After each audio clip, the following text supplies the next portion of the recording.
Welcome everyone. Thinking about taking admission in Guru Gobind Singh Indraprastha University? Well, congratulations on taking the first step towards your academic future. But wait, confused about how the counseling and admission process works? Don't worry, I am here to make it super simple for you. Let's break it down, round by round, in plain language. Round 1, which is the beginning. So the first things first, you must register yourself online.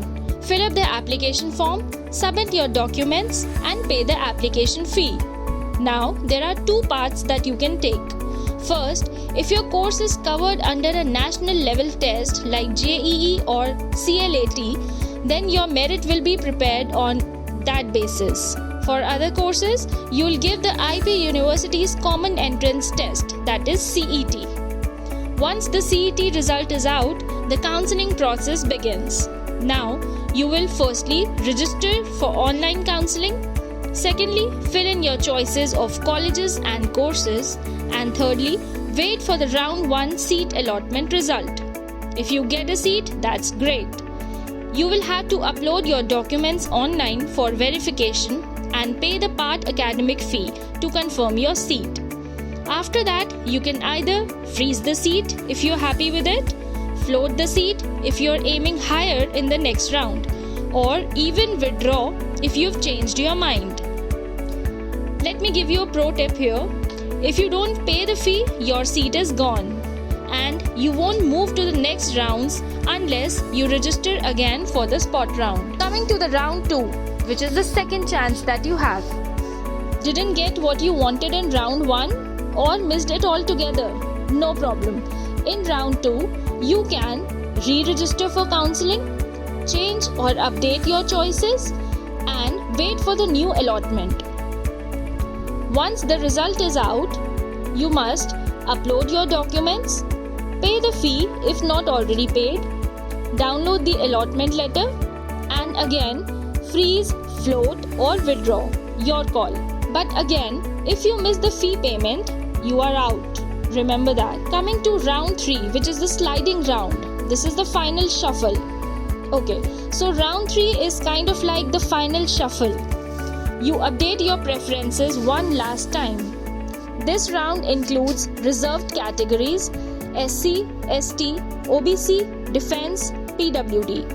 And if any reserved seats are still vacant, they are offered to the general category. If you get a seat, you must upload documents, pay the part academic fee, download your allotment letter, and freeze or float as per your comfort.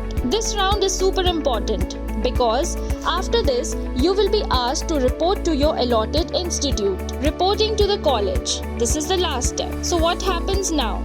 You go to the college you have been allotted and get your documents verified and pay the remaining academic fee there.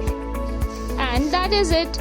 You are officially a student of GGSIPU. But remember, if you don't report on time, your seat will be cancelled. So let me explain you about spot rounds as well. This is the last window of opportunity. If you still haven't got a seat, there's still hope. The university conducts spot rounds if seats are left. For this, you will need to register fresh. Yes, even if you participated earlier. Here's an important point. You must fill new choices, get a seat if available, upload documents and pay the fee, and report to the allotted institute quickly. Note that spot rounds are final. There is no freeze or float here. What you get is what you take. So, there you have it. The complete admission journey to GGSIPU made simple for you. Plan ahead, stay alert to deadlines, and most importantly, do not panic. The system is built to give you multiple chances. Just be sincere, prompt, and stay updated through the official website. Best of luck to all of you. Your dream course and college are just a few clicks away. Bye-bye.